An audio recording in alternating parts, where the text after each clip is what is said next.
welcome to Fantastic History. I'm Sarah. And I'm Clay. We're a husband and wife duo who enjoy telling each other about amazing events, people, and mysteries throughout history. I am going to blow your brain apart.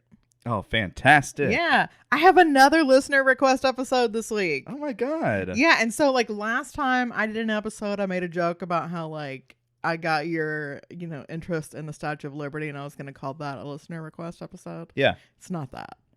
It's like an actual listener request. Well, yeah, I was hoping so. Okay, great. Well, I just wanted to clear that up in case anybody was like, oh, Lord, Yeah, it wasn't our child. Yeah. Who just said Today a I'm word. going to talk about the history of Bluey. Yeah. Okay. I just want to throw this out there. So this is the second one I'm doing in a row. I just want to make sure that you guys know, if you're waiting for a sign from the universe, that you should finally send in your idea. Mm-hmm. This is your sign, bro. Go ahead and kick that over to us. And if you're one of those people who normally skips over the ending and so you're not sure how to contact us, fantastichistorypod@gmail.com. That's right. Cool. So the topic I was asked to cover this week is the mystery surrounding the Roanoke colony in Virginia. Oh, yes. Yes, this is definitely something you're familiar with. Yeah. Oh, yeah. Because I don't know if people remember, but on our very first episode, we kind of had the idea that it would be a little bit like you would talk more about history and I would talk more about mysteries. Sure. Related to history. But we deviated from that quite quickly. Pretty fast, yeah. Pretty fast. So, yeah, this is definitely the mystery part of history. For sure. But somebody did specifically ask me to cover it, so suck it. Nice. The Lost Colony of Roanoke it's one of the more popular mysteries in American culture. You guys have probably heard of it before.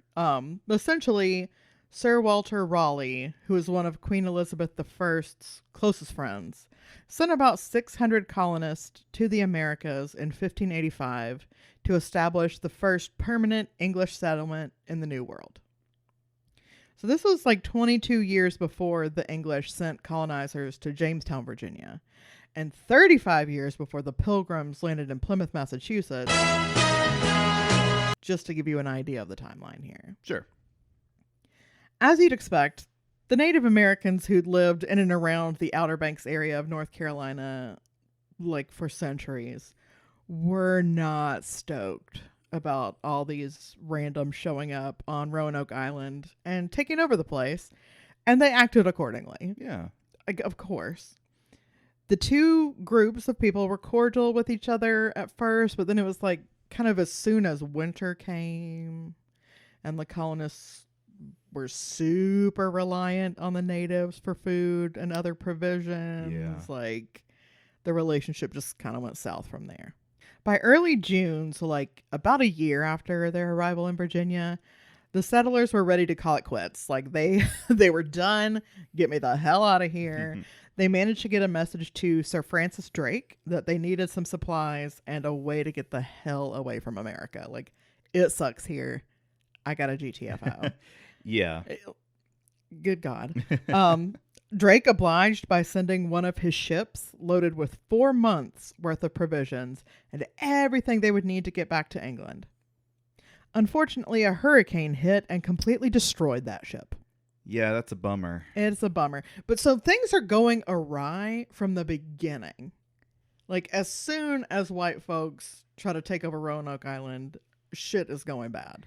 Well, it's it's not exactly like you're setting foot on a different planet, but I'm sure they're dealing with kind of similar problems. Sure. You got to start kind of from scratch.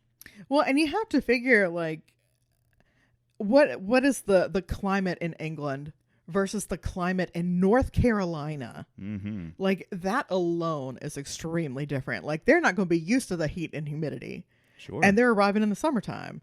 So, it really is completely different. And of course, the culture is completely different. And the things that are important are completely different.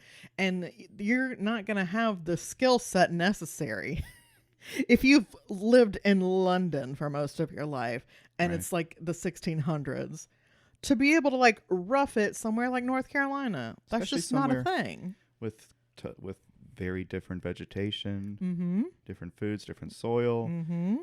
Just like you said, different climate too. And somewhere where you are not welcome. Yeah, You are not wanted. You are not needed. Go home. it's a rough one. So, that in and of itself is like, that would be plenty for me to be like, I'm actually out. But then the second they try to send for help, a hurricane specifically destroys that ship. Like, maybe let's just not worry about coming to America anymore. This is not good. Well, they were trying to get away, and Poseidon said no. So they got to hunker down. Yeah, I suppose that's true. Well, the remainder of Drake's fleet was more or less unharmed. So they were still able to dock off the coast of Roanoke. It's just that supply ship specifically for them was toast. They were able to get everybody on board their ship. 3 colonists stayed behind in Roanoke, basically to protect England's investment. But when a supply ship arrived a few days later to like, here's the replacements for the 4-month stuff that got destroyed, there was no trace of those men. Right. Like less than a week later, they're just gone. And there's only 3 of them, right? There were only 3. Okay. 2 weeks after that, another English ship arrived with supplies on board, and another 15 men stayed behind, like just to make sure Sir Walter Raleigh doesn't lose his claim on the land, because that's a huge issue. Like, the thing is, like, obviously that wasn't his land to claim, so several representatives of the mainland tribes caught them in a surprise attack.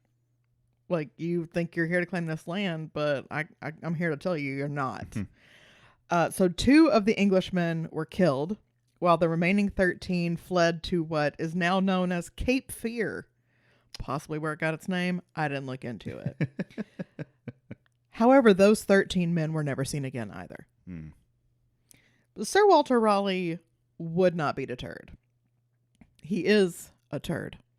He got another 115 people to sign up to settle Roanoke Island, and despite how poorly things had gone when he was sending hundreds of soldiers and explorers to take care of this, several of these 115 people were women and children. Yeah. There was even, famously, a pregnant woman who made the journey, Eleanor Dare. Dare by name, dare by nature. Am I right? Seriously. Okay. She was actually the daughter of the man leading the expedition, John White, who had also been part of the original 1585 crew. So he's like pretty familiar with what's going on. You would think he'd be familiar enough to be like, this shit's actually haunted and cursed and we're not doing this. My pregnant daughter is staying her ass at home. But no. They arrived on July 22nd, not 18 at all, 1587. About That's right. 2 years after that first English ship, like the first fleet, docked in Virginia. Mm-hmm. The plan was for the majority of the colonists to stay on Croatoan Island, but as soon as they started unloading, a, quote, gentleman told them all the colonists had to go to Roanoke. Like, you cannot stay here. You get the hell off of Croatoan Island. You go over there. That's where the white people go. Stay away from me. I could not find anything about who this guy was. Like, he's just referred to as a gentleman. No name, no description. Your guess is as good as mine. Sounds like a well-dressed man. It does. You would also assume, though, if it was like one of the like mysterious white guys who they hadn't seen in a while, they probably would have mentioned that he was English. Oh, I don't know. It's weird that they don't say either way. Maybe they just didn't see color. So the whole group makes it to Roanoke in the remains of that former colony on July 25th, not knowing that it had been abandoned for nearly a year at that point. Yeah. Because how would they know that? Mm-hmm.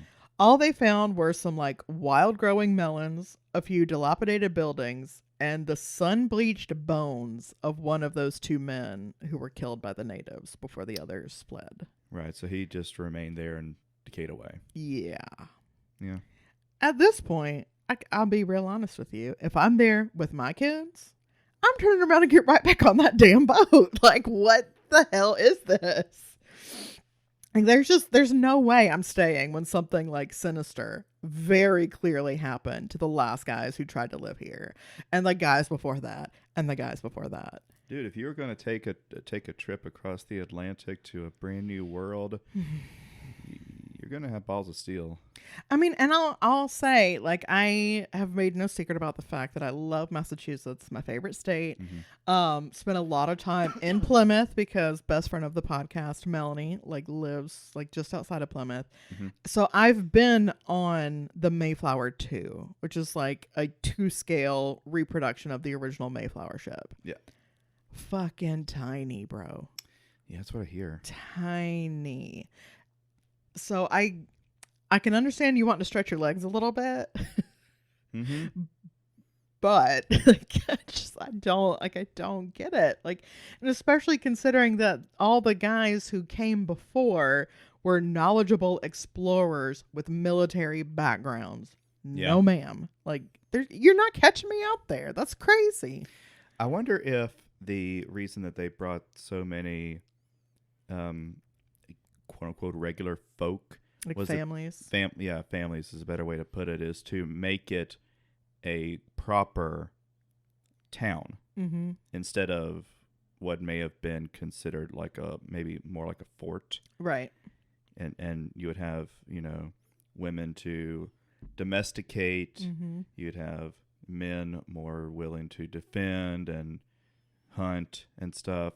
And there would be more division of labor, more I don't know, maybe that was the idea. Plus they brought over so many more people.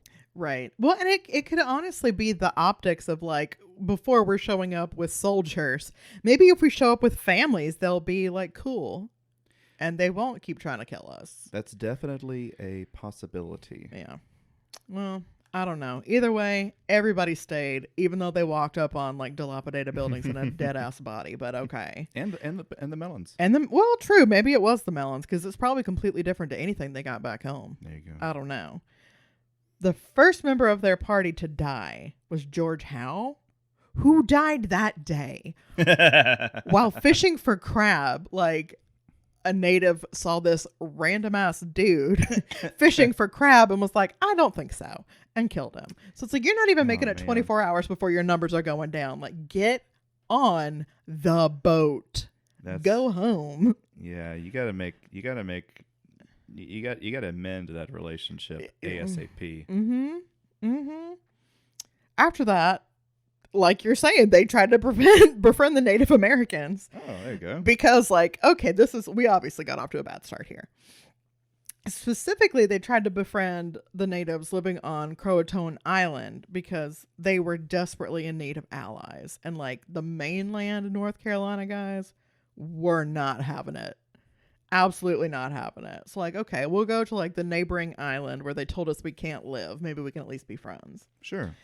Things were a little rocky, but they actually seemed to reach a truce by early August. So not like, I mean, just like a couple, 2-3 weeks after they got there. Okay. A few days after that, on August 18th, Eleanor Dare gave birth to the first European to be born in America, Virginia Dare. Which I'm a little bit tickled about that because my cousin Virginia was born August 19th.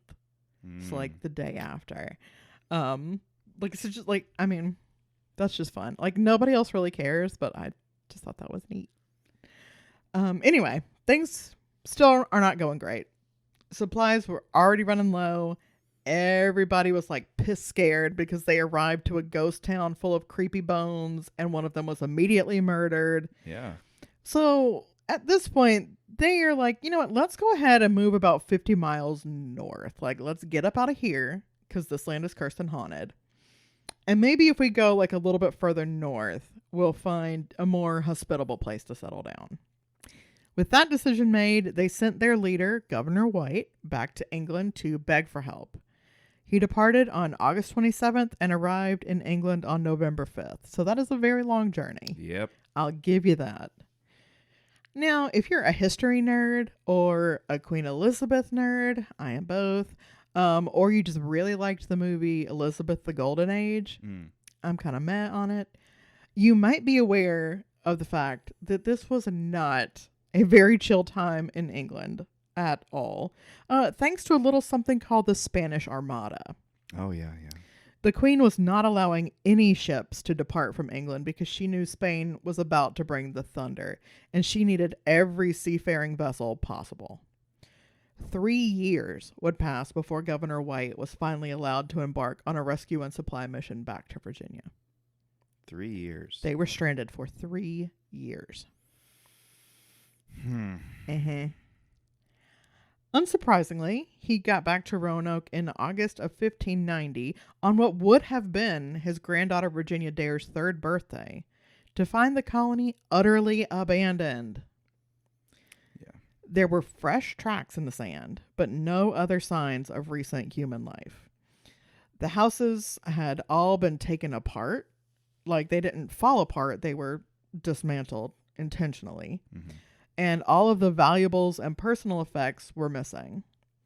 Upon further inspection, they found the letters C-R-O carved into a tree, and a little bit further down, the word Croatoan carved into a post. Governor White quite sensibly took this to mean the colonists had relocated to Croatoan Island instead of heading north, because before he left, they'd agreed that they would leave behind a token to say where they'd gone. Okay. Easy enough. Occam's razor, etc. They decided that the next day they would head back over to Croatoan Island and look for the settlers there. The problem was that during the night, the boat's anchor snapped with the entire crew on board, so they had to go back to England without being able to scout out the island.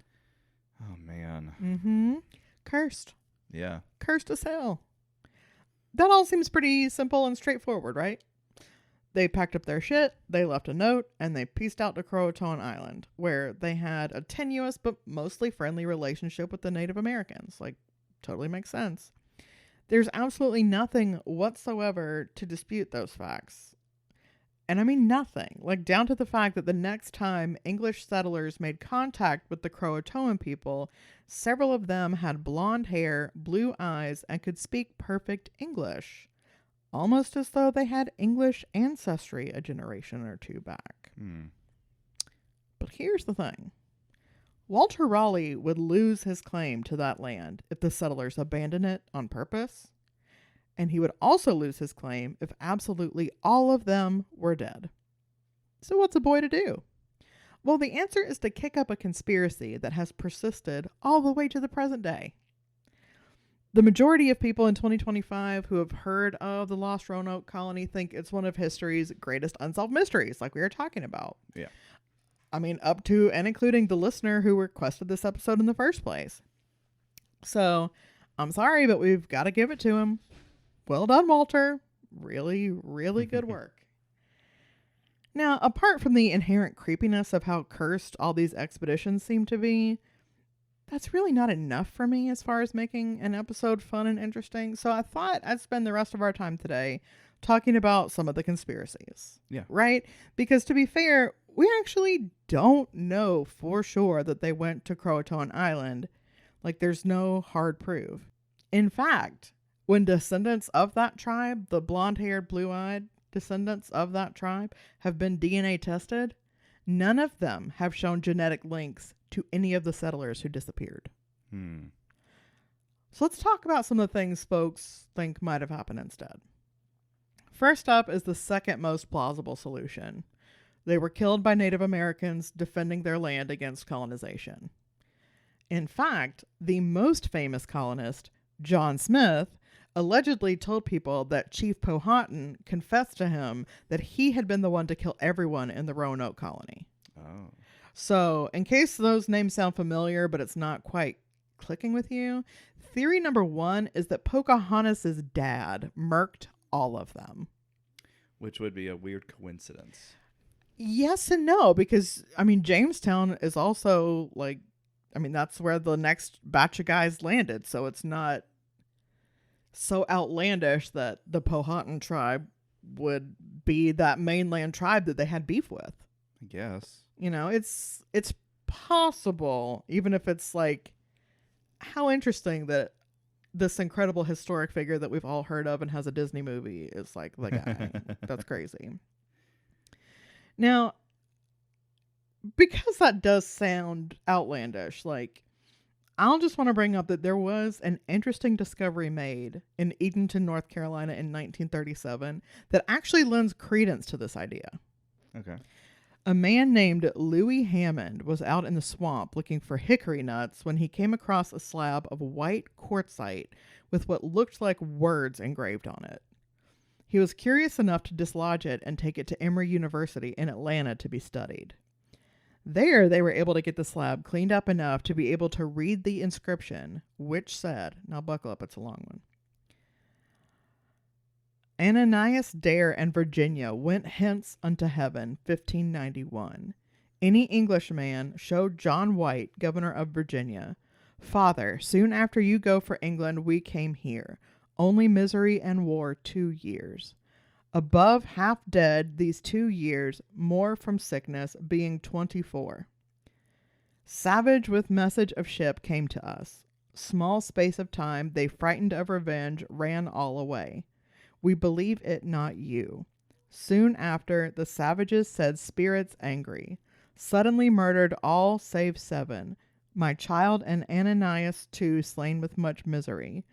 Buried all near 4 miles east this river, upon small hill. Names written all there on rock. Put this there also. If Savage shows this to you, we promised you give great plenty presents. E.W.D. Wow.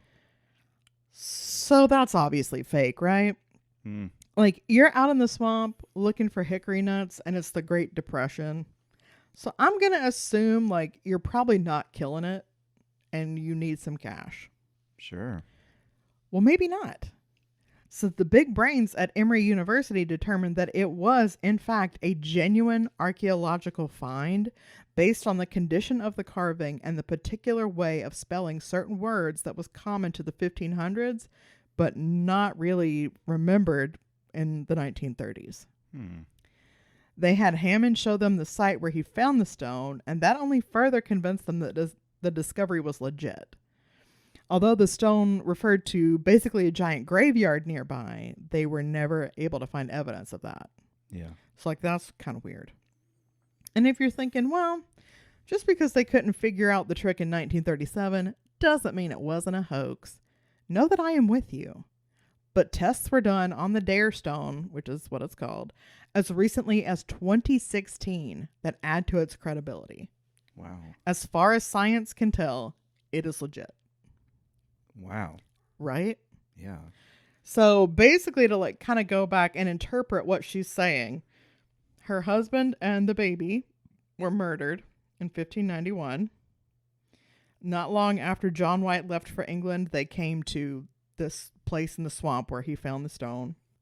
Let's see. So half of the people died over 2 years. Most of them from being sick. 24 people died from being sick. Then a Native American came to the rest of them who were around and said, hey, we've got this message of a ship. You need to come with us. And then they became frightened of revenge. They ran away. Then the spirits are angry. And that's when her husband and child were killed.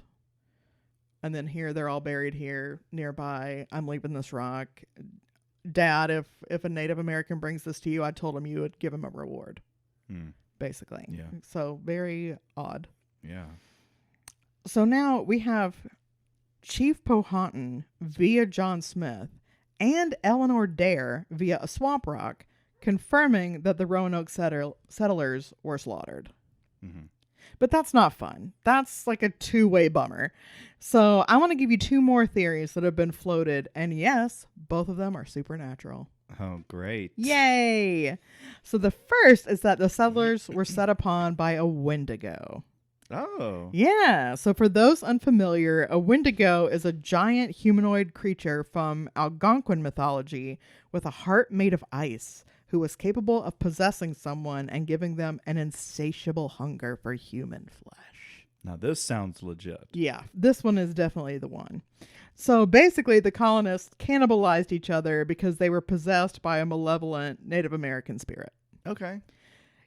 Cannibalism of the Donner Party variety was like also a theory floated by some conspiracy theorists, but I think it's just as likely that they ate each other because the demon said they should.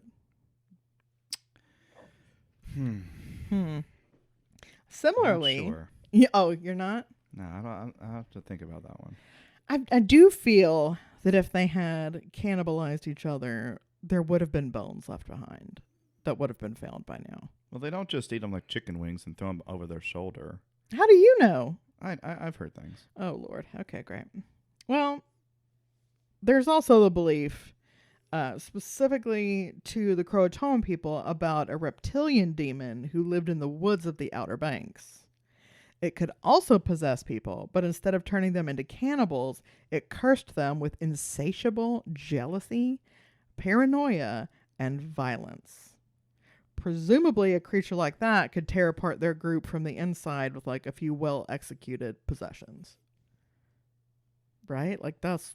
I don't know, right? I don't know. No, I'm just saying, like, if there's an alligator demon that can make you insatiably jealous of other people and like insatiably violent and paranoid, like, let's suppose for a moment that that is a real thing that can happen.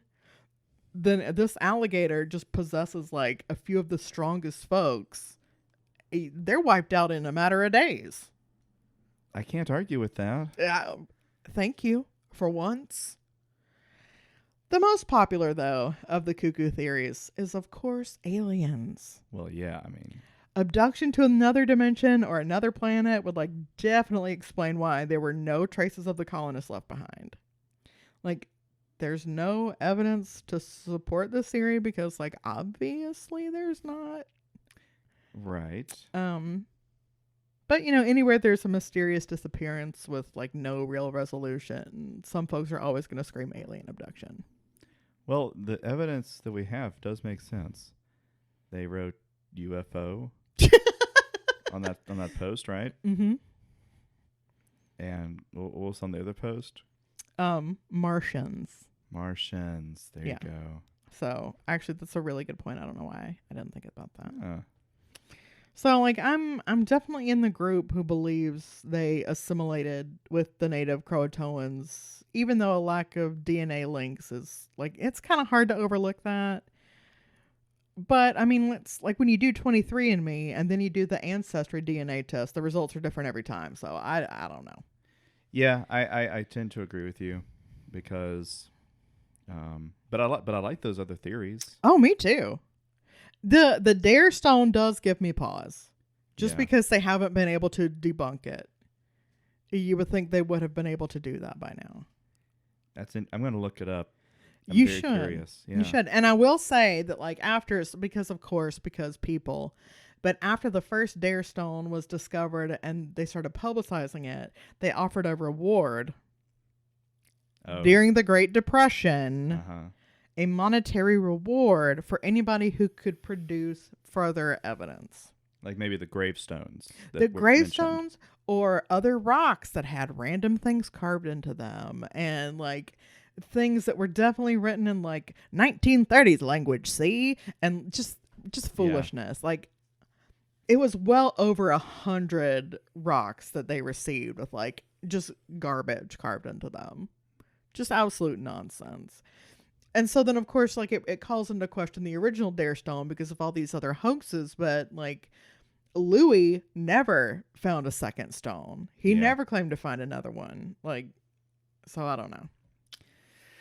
It's weird. Yeah, but I will mention when you look it up, you'll see a lot of people saying Dare Stone's fake. Dare Stone's fake. The original one has not been proven to be fake. Literally, all the other ones have. Yeah. So just something to keep in mind when you're doing your research. Okay. Now, I want to know what y'all out there in Radioland think happened. Feel free to leave your theories as part of a 5-star review on whatever podcast platform you use. It's got to be 5-star. It's got to be 5-star or we will ignore it. Email them to us at fantastichistorypod@gmail.com or send us an Instagram DM about it at fantastichpod. You can also find us on TikTok and YouTube under Fantastic History Pod. And I think that's it. I think so too. All right. See y'all next week. Bye.